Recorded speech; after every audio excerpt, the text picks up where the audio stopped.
Bueno, buenos días. Vamos a comenzar las sextas jornadas de cultura jurídica.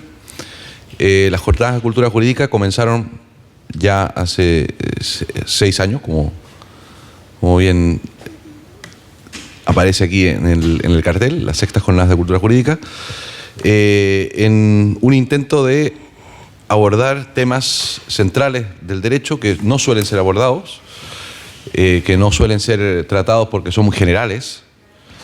Solemos tener congresos y jornadas sobre temas bastante específicos y de especialidades y de, digamos, de cultivo de algunas personas, ¿no? en términos de especialidad muy dura.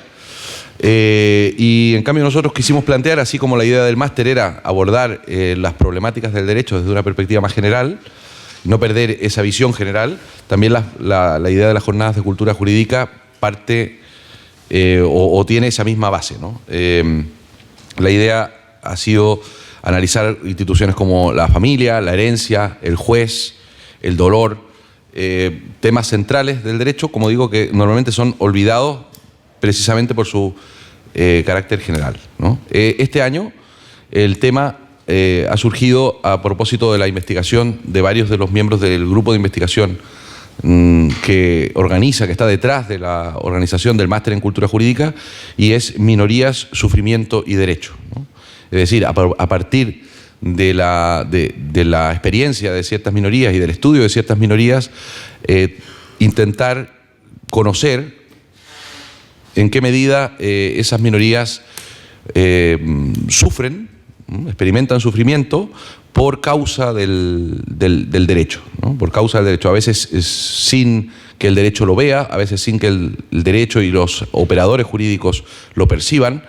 Estas minorías experimentan sufrimiento. Y esta era la idea central a la que convocamos a los investigadores de este grupo para que expusieran desde su especialidad, desde sus estudios, un tema en concreto, ¿no? Entonces tenemos hoy al doctor José María Pérez Collados, catedrático de esta universidad, director del grupo de investigación, que va a exponer una primera visión sobre los melancólicos, ¿no? El dolor y la ausencia. Inmediatamente después el profesor Marc Hernández, que ha dedicado parte de su, una buena parte, o bueno, toda, ¿no?, su investigación doctoral a un grupo de gitanos, ¿no? Vas a hablar sobre los expositores en particular, ¿no? ¿Ah? Más o menos. Bueno, ha vinculado su investigación a un grupo de gitanos en Rumanía, pero a partir de allí también la ha extendido a la minoría rumana en general. Y nos va a hablar también sobre la identidad deteriorada y sufrimiento, el caso de la comunidad roma. Después tenemos un descanso con un café que invitaremos a los asistentes. Luego tendremos a la profesora Carolina Sierra Castillo, también doctoranda de esta universidad, de este grupo de investigación, y activa miembro del equipo de coordinación de este máster en cultura jurídica, igual que el profesor Marc Hernández, que ha dedicado su investigación doctoral también las personas, al sufrimiento de las personas privadas de libertad, y por eso nos hablará del tiempo y el sufrimiento de los presos. A continuación el profesor Fernando Chica, también doctorando de esta facultad y también miembro del equipo de coordinación de este máster, que nos hablará sobre el sufrimiento, salud y justicia en las comunidades indígenas del Valle de Sibundoy en Colombia, que ha sido también parte de su tesis doctoral y además fruto, y esta exposición en concreto fruto de una estancia de investigación con esa comunidad indígena. Y por último, la profesora Isabel Alfaro, que acabo de saber que se llama Olga también, que nos acompaña aquí también, está haciendo una estancia doctoral también en la Universidad de Girona, pero en el ámbito de la psicología, y con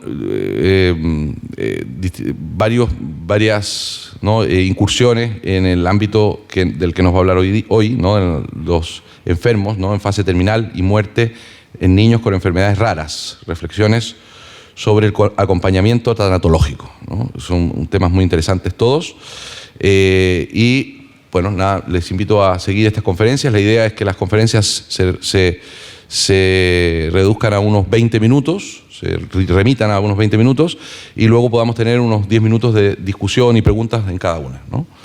Intentaremos marcar los tiempos, seré muy rígido en esto, les pido perdón ya de antemano a los ponentes, para que podamos terminar a la hora, puesto que este es un acto que tiene un tiempo acotado de duración y intentaremos respetarlo, ¿no? Puesto que partimos a tiempo, casi a tiempo, esperamos también terminar a tiempo.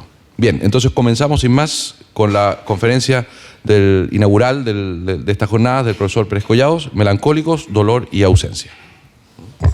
Hola, buenos días a todos. Me alegro de veros a prácticamente todos y a algunos que estáis llegando al segundo bloque. Nos vimos el año pasado, nos vemos este y que nos sigamos viendo muchos años más, así lo espero, ¿no?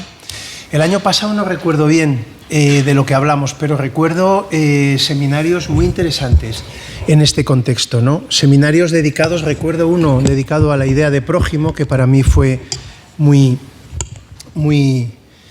relevante. Recuerdo otro dedicado a la idea de sufrimiento, y un poco en relación con eso es que nos encontramos hoy.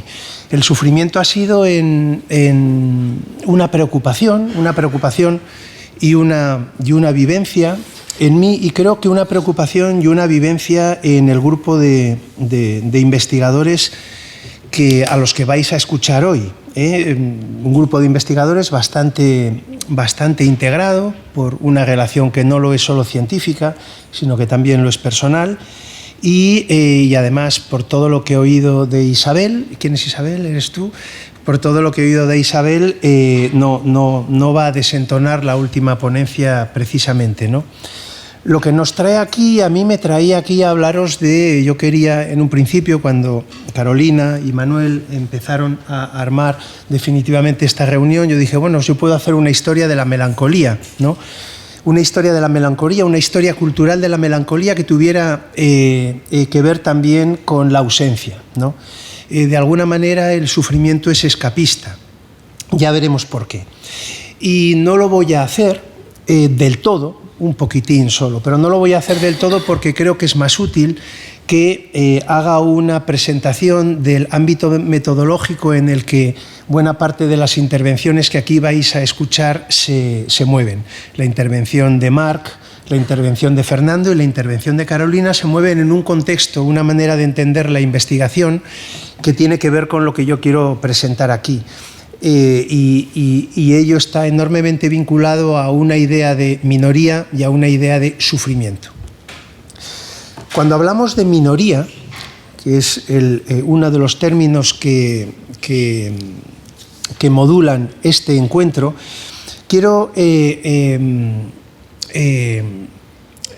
querría definir grosso modo el término, en el sentido siguiente. La idea de minoría es una idea que políticamente se desarrolla en los años 60 en el contexto de la lucha por los derechos civiles. En ese contexto, la idea de minoría tiene que ver con un grupo al cual se le margina, o sea, no se le permite su integración en las políticas de igualdad del Estado. Y ese grupo puede ser desde la comunidad afroamericana en los Estados Unidos hasta un grupo étnico o cultural en cualquier estado constitucional. Ese es el planteamiento que tenemos habitual y político de la idea de minoría. En ese sentido, yo ahí hablaría de minorías oprimidas. Y por supuesto que estamos hablando en ese contexto de minorías. Esa es una minoría analizable desde nuestro punto de vista. Un grupo que por cualquier tipo de razón, cultural, étnica, social, está oprimida. ¿Qué quiere decir oprimido? Que no se le permite su participación en régimen de igualdad en la oferta democrática y social del Estado. Ese sería un tipo de minoría. Pero también hay otro tipo de minoría que no tiene el carácter político que ha venido teniendo esta primera, pero también lo es, que es la minoría ignorada.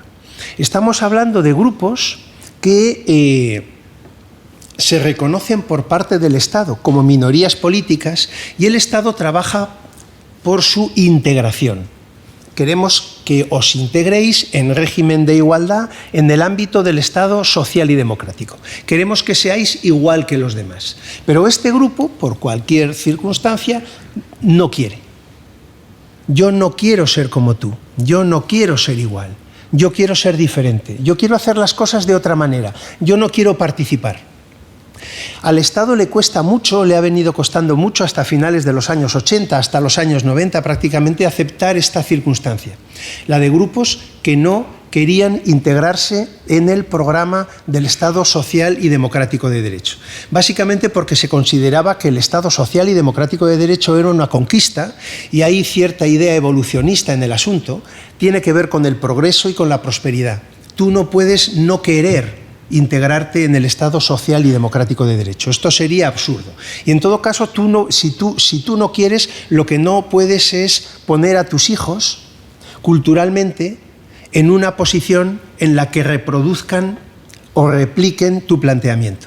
Con lo cual, incluso aceptando tu posición, vamos a el Estado va a implementar políticas de enculturación educativa en tu ámbito para que tus hijos no repliquen tu actitud, dado que tu actitud es totalmente inaceptable. Defenderemos a los niños. Esto genera lo que llamamos minorías ignoradas, o sea, una minoría que es que no se quiere ver, o sea, tú no puedes existir. O sea, no me planteo discutir contigo en la medida en que no me planteo que tu manera de vida pueda ser implementada, pueda ser contemplada como un proyecto posible y viable. No. Lo que vamos a hacer es integrarte. Vas a ser un ciudadano igual que yo.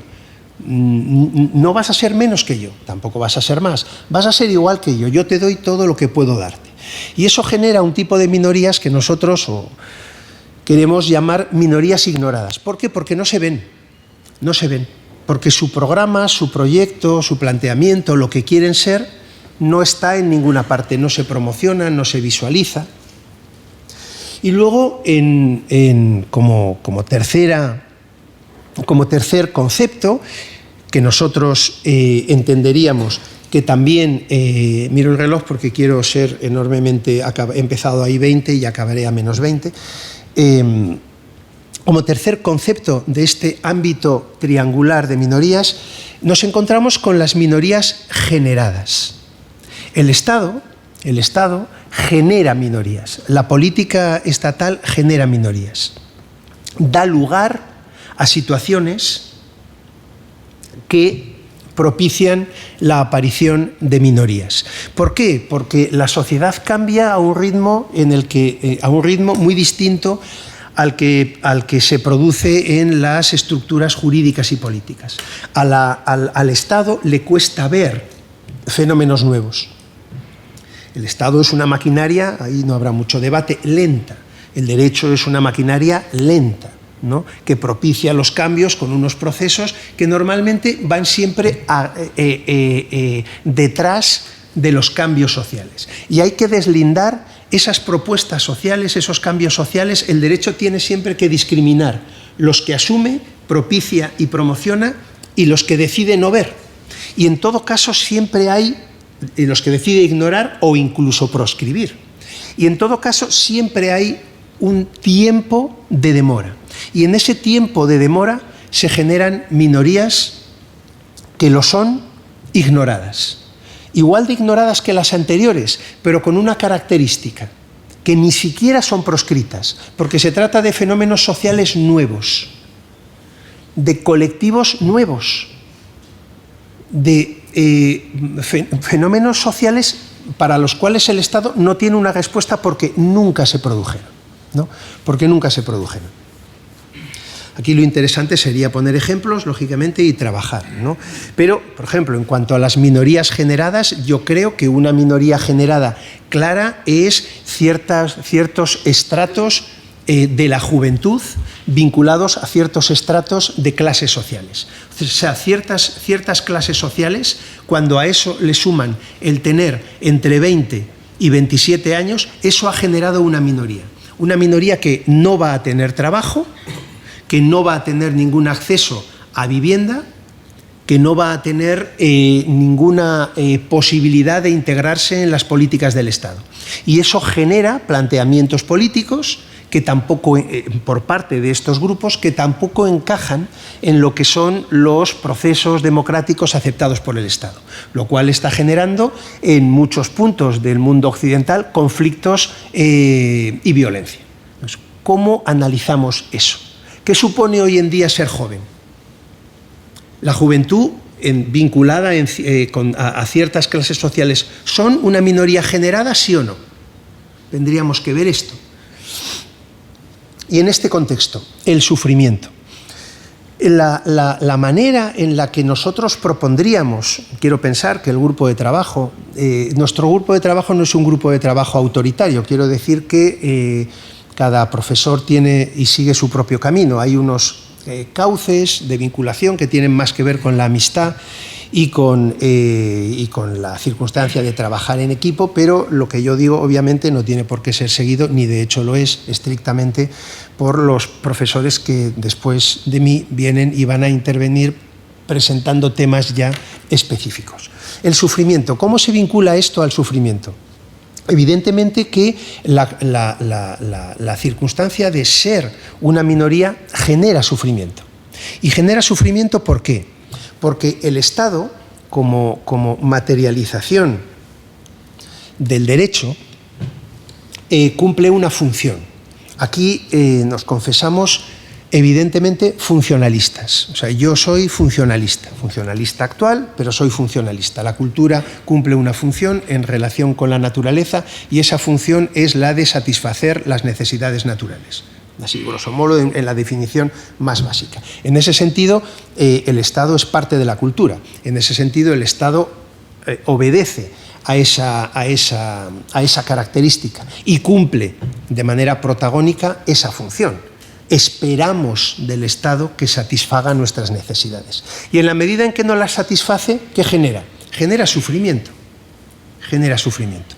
En ese sentido, las situaciones que vive cada persona cuando está enmarcada en cualquiera de estos tres tipos de minoría es una situación de dolor, es una situación de sufrimiento.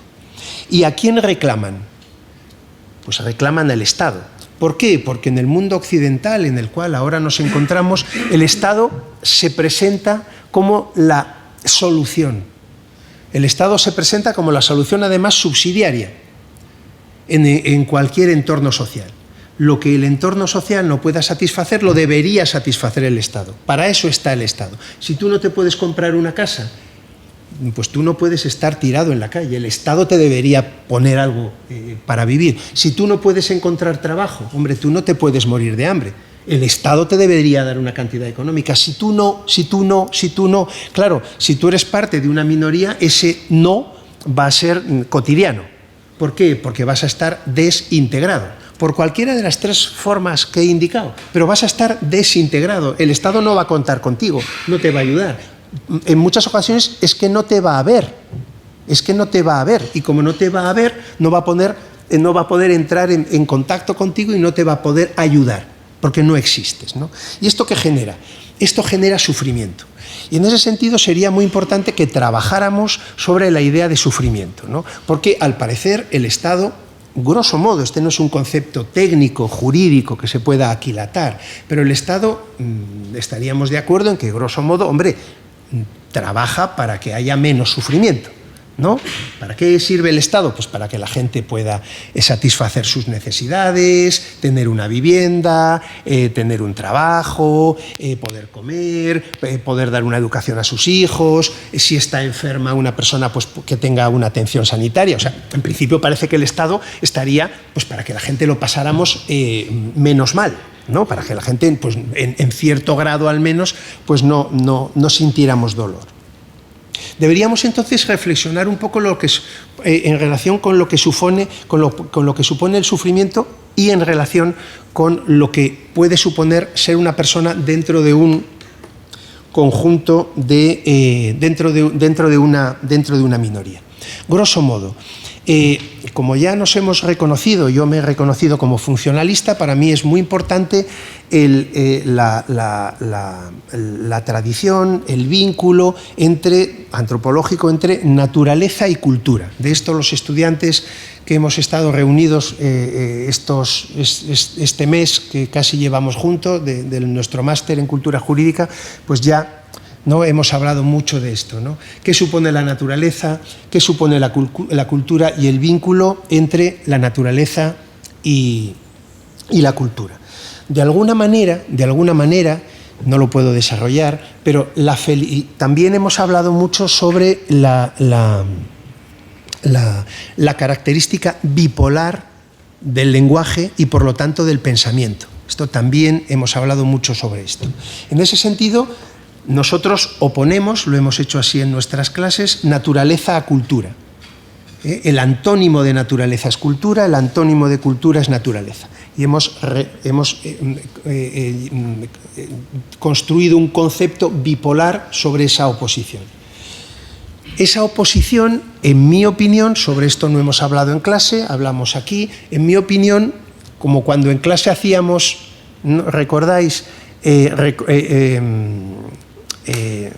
Hacíamos recorridos de oposiciones y decíamos descripción, creación, escritor, autor, verdad, olvido. Bueno, cada oposición genera otra oposición y otra oposición y va creciendo una manera de ver el mundo que puede cambiar simplemente si cambiamos una oposición en la cadena de conceptos. Bueno, pues lo que yo quería proponer aquí es que de la misma manera que entendemos como oposición naturaleza y cultura, deberíamos entender, derivado de ahí, como oposición felicidad y sufrimiento.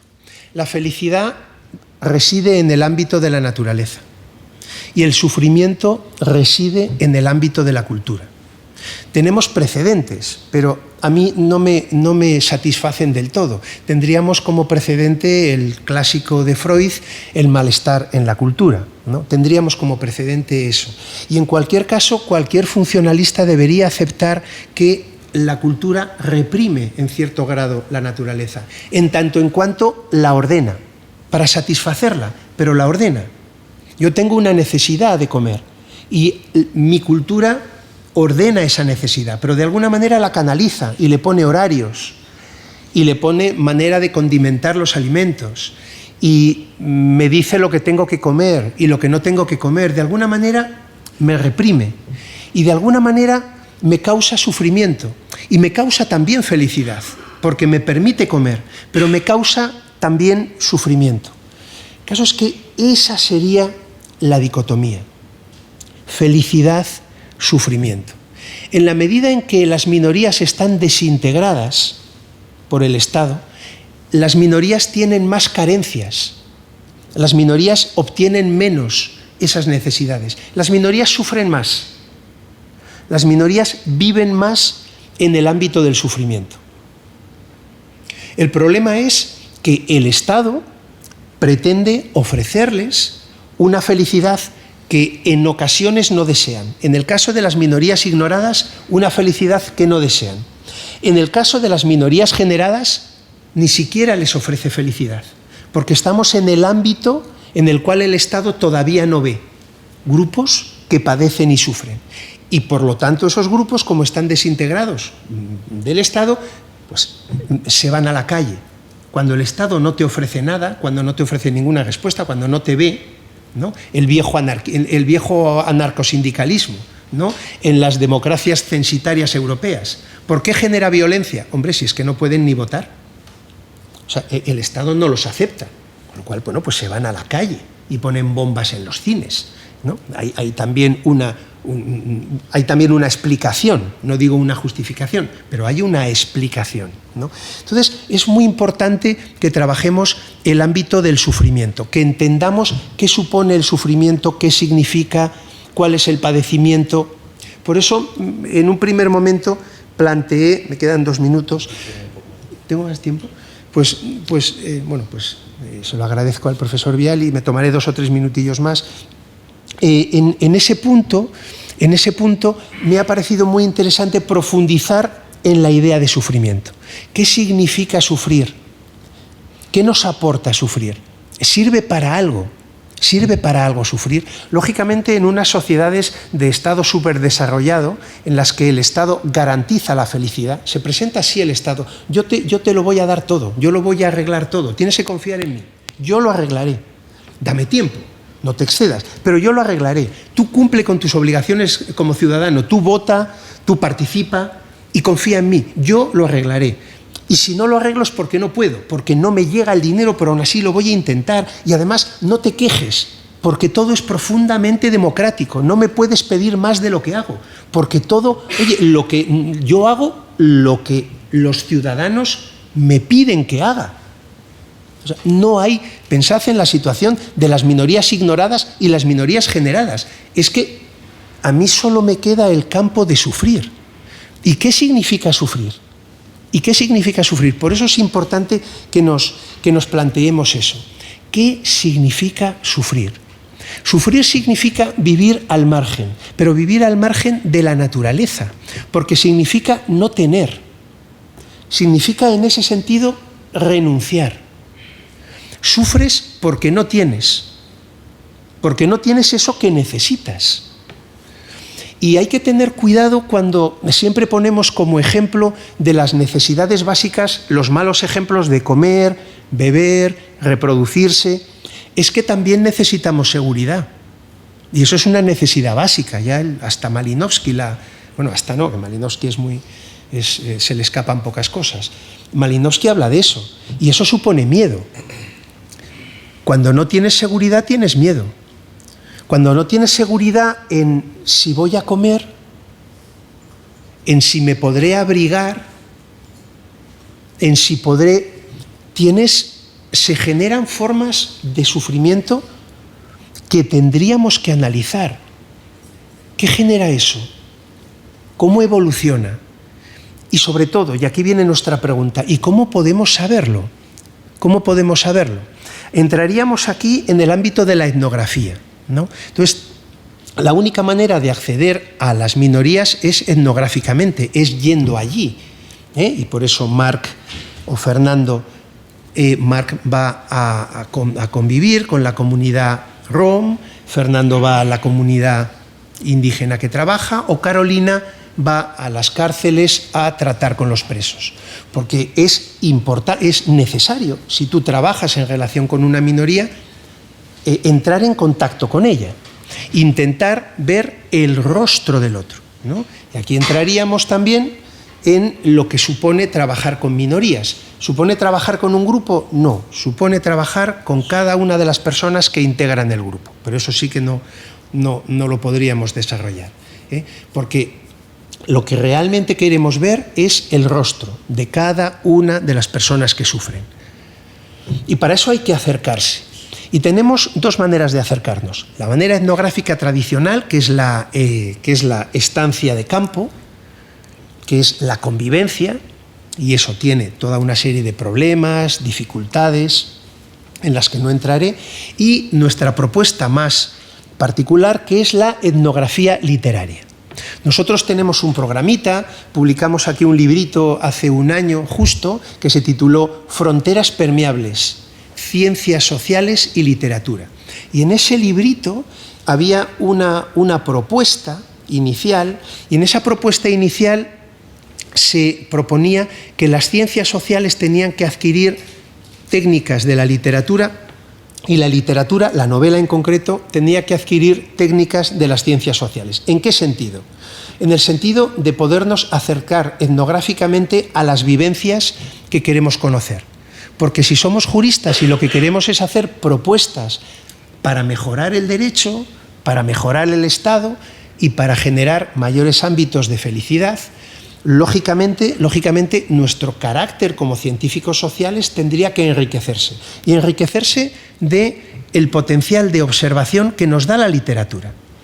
La literatura nos permite ver cosas que normalmente el derecho no ve. Esto ha sido así siempre. Todo el movimiento Derecho y Literatura en Estados Unidos se ha basado en eso.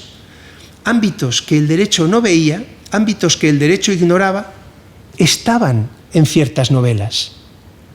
Y el jurista los podía ver ahí, porque además el lenguaje es equívoco. Todos los ciudadanos tienen derecho al voto, pero en ese todos los ciudadanos no están los negros, no están las mujeres, no están los pobres. Y la única manera de que el lenguaje jurídico vea eso es literariamente. Si no están ahí las mujeres, ¿dónde están? Yo quiero saber dónde están. Yo quiero saber dónde están. No me vale solo, es que no votan, pues que voten. No, yo quiero saber dónde están y cuál es el sufrimiento de las mujeres en ese momento. De ahí tenemos literatura.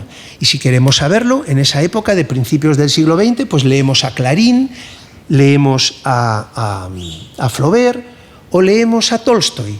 Y ahí tenemos retratos de mujeres de esa época, retratos de mujeres que sufren. Y ahí yo puedo saber qué significa ese dolor, cuál es la carencia y cómo el derecho podría adaptar, podría perder, podría ganar tiempo de desconexión, porque las mujeres eran una minoría o no lo eran. Ahora, ¿qué pasa? Que ahora tenemos el derecho de género, ahora el derecho ya ha visto a las mujeres. Podemos decir que la regulación jurídica y del Estado que da a la minoría, porque son desde este punto de vista una minoría.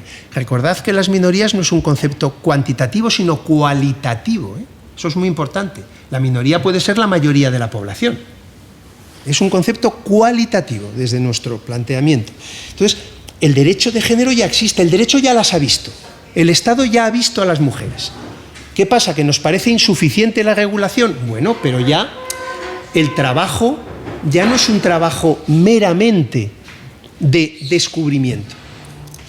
El trabajo de descubrimiento lo tenemos que hacer ahora. Y lo dejo aquí simplemente con lo siguiente.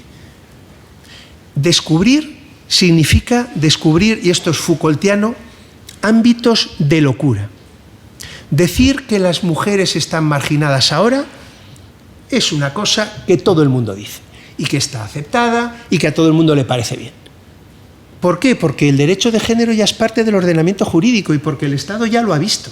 Y el Estado ya trabaja por ahí, de manera insuficiente, bueno, sí, pero ya está. Pero decir que los jóvenes son una minoría marginada o decir que la comunidad gay es una minoría marginada, ahora esto el Estado también lo ha visto. ¿Hay cosas que no vemos? ¿O ya lo hemos visto todo? Y si hay cosas que no vemos, de pronto si alguien pone sobre la mesa eso, ¿no será un loco? Lo será. Pero más aún, ¿qué literatura tenemos que leer para ver esto? ¿Tenemos que leer literatura de Tusquets, de Seix Barral? Probablemente ya no, porque estas dos pequeñas editoriales ya son propiedad de la misma multinacional. Es el fenómeno que pasa con el cine. El cine siempre va a toro pasado, que decimos en España. El dicho es, a toro pasado todos somos Manolete, ¿no? Claro, a toro pasado todos somos Manolete. Pero ¿qué no ve nadie ahora? Y si yo fuera capaz de verlo, ¿no me llamarían un loco? Por eso es muy importante en este punto la literatura y la historia. Foucault trabajó, por ejemplo, la historia de la locura desde ahí. ¿Qué cosas veían ciertas personas en ciertos momentos históricos y por ver esas cosas se les llamaba locos? ¿Qué tenemos que ver ahora? ¿Qué literatura tenemos que leer? ¿Y a dónde tenemos que ir? Pues esos son los campos que, de los que nos van a ilustrar Isabel, Carolina, Marc y Fernando, ¿no? Bueno, muchas gracias y perdón porque me he pasado un poco.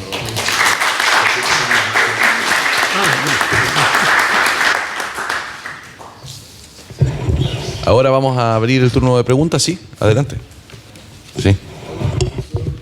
Primero decir que estoy muy feliz de volver a Uruguay, así como otros amigos que están haciendo solamente segundo bloque este año, como Flavio, pienso que también están muy felices, ¿no? Hay otros amigos de... Sí, detrás de ti tienes a dos compañeros. Este segundo tipo de minoría ignorada,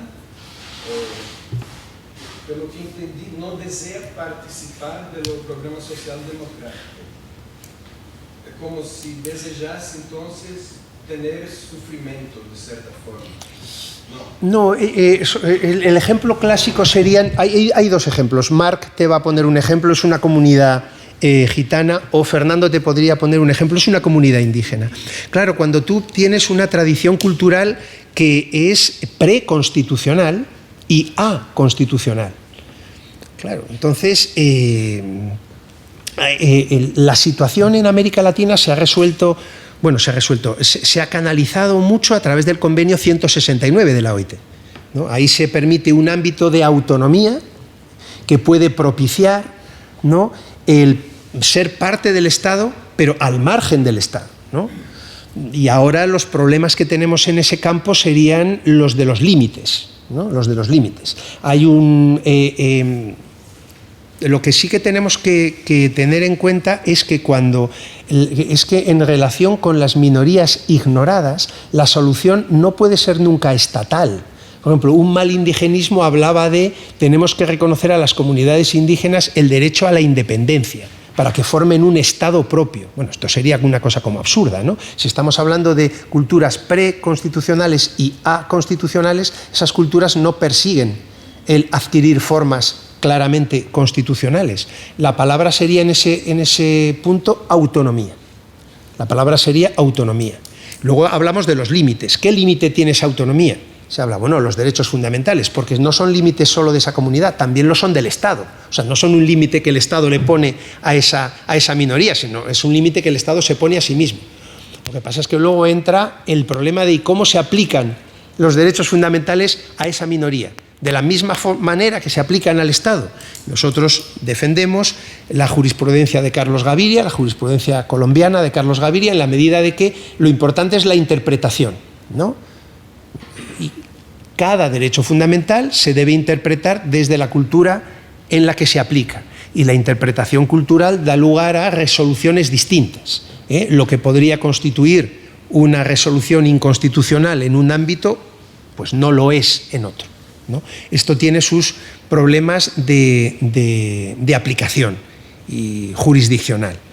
El gran problema de toda esta construcción, en el caso de las minorías ignoradas y en el caso del ámbito indígena y del desarrollo del convenio 169, es la aplicación de las resoluciones. Que académicamente se construye el discurso y se sostiene muy bien, y a la hora de aplicar y cumplir con esas resoluciones, pues las cosas son enormemente problemáticas, ¿no? Esa sería la respuesta.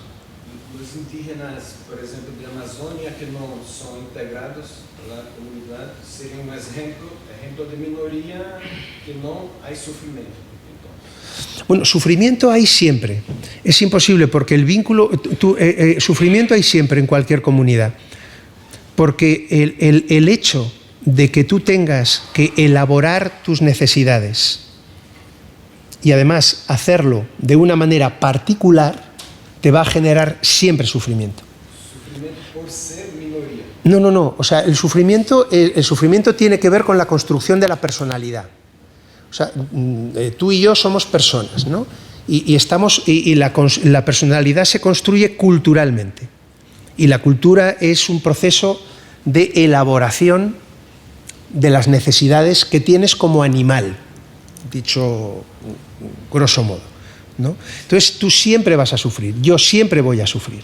El problema es cuando hay sufrimientos colectivos que tienen que ver con acciones u omisiones del Estado que afectan a un grupo.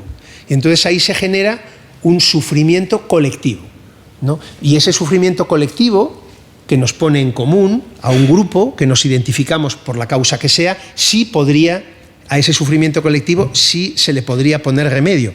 ¿Por parte de quién? Por quien lo causa. Por quien lo causa como agresión, por quien lo causa como omisión, por quien lo causa por ignorar, por no querer, por no ver, ¿no?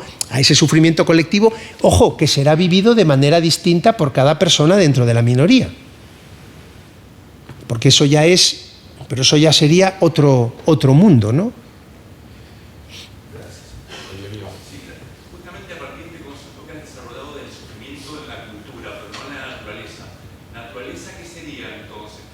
hablando no solamente lo propiamente animal de todos nosotros, sino las reglas culturales propias de la minoría también. Sí, o sea, la naturaleza es impulso.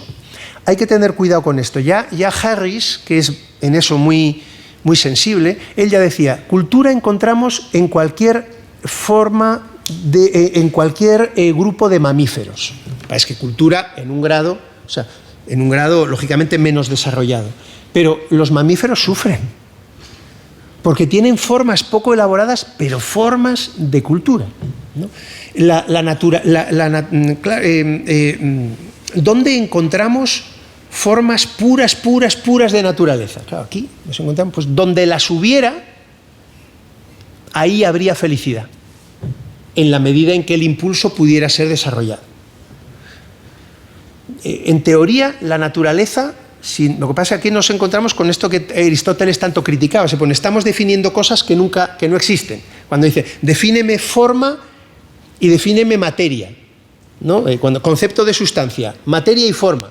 Y él dice, sí, yo te voy a hablar de lo que es la forma y lo que es la materia, pero es que no se dan por sí. ¿No? Entonces, claro, esto ya es como estas contradicciones de la pedagogía, ¿no? Que es que la forma no va por ahí y la materia por ahí. Tú te encuentras la sustancia, ¿no? Entonces, claro, me cuesta, ¿no? Pero en teoría, la naturaleza es satisfacción o muerte. No hay sufrimiento. En teoría, la naturaleza es satisfacción o muerte. No habría caso, ¿no? Y la cultura es todo lo contrario. La cultura es sufrimiento y vida. La vida, entendida como la entendemos nosotros, en el ámbito de la cultura es sufrimiento. ¿La cultura despoja esto del sufrimiento y la muerte? O sea, la cultura es la vida en el dolor. Si nos ponemos así, lo que pasa es, ostras, estás de un negativo, de un tal, te vas a pegar un tiro. Bueno, es que esto no tiene lugar por separado. O sea, yo como persona, yo soy naturaleza. Con lo cual yo soy felicidad y soy impulso y soy muerte, ¿no? Pero también soy vida y también soy sufrimiento. Claro, soy todo eso, ¿no? A la vez y no me puedo escindir. Lo que pasa es que luego cada uno de nosotros, pero eso ya no se puede regular, porque lo que es la personalidad cultural es lo que tenemos todos en común. Pero luego hay un pequeño salto, y lo que es Sebastián, eso solo eres tú. Entonces, ese salto, ese plus, ese tú no es regulable. Ahí te quedas solo. Como mucho te puede ver alguien, tu rostro, estar contigo, pero te vas a quedar solo. No eres jurídicamente, no vas a existir para el derecho. Para el derecho existe el ciudadano, eso que somos todos igual. Tú te quedas solo. Y ahí vas a sufrir tú solo, y ahí es donde bueno, pues hay gente que sufre mucho, hay gente que es muy feliz, hay gente que tal, pero todo eso es la soledad de la cultura. Sobre esto es lo que hubiera hablado si hubiera desarrollado la ponencia, pero creo que era más útil lo que hemos hecho.